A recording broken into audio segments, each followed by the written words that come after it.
Magagawa tayo ng bread with chocolate. Tanggalin muna natin ang ating ayan. At hatiin natin sa dalawa.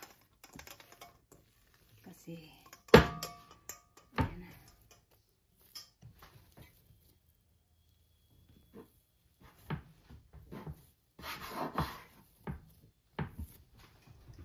Kalahati lang ang ating gagawin at lalapatin natin.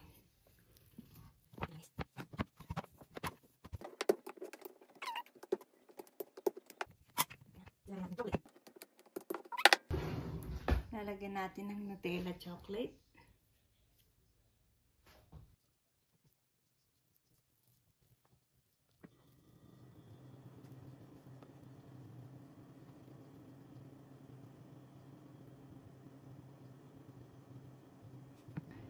Then, i-roll natin.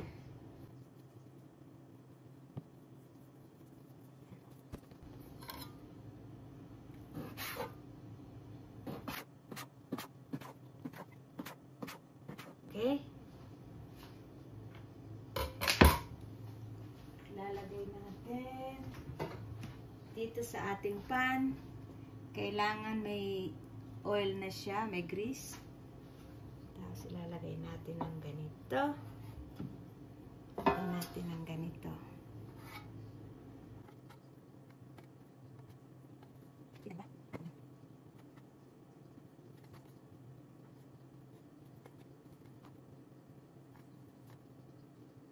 Siksika na si Pedro.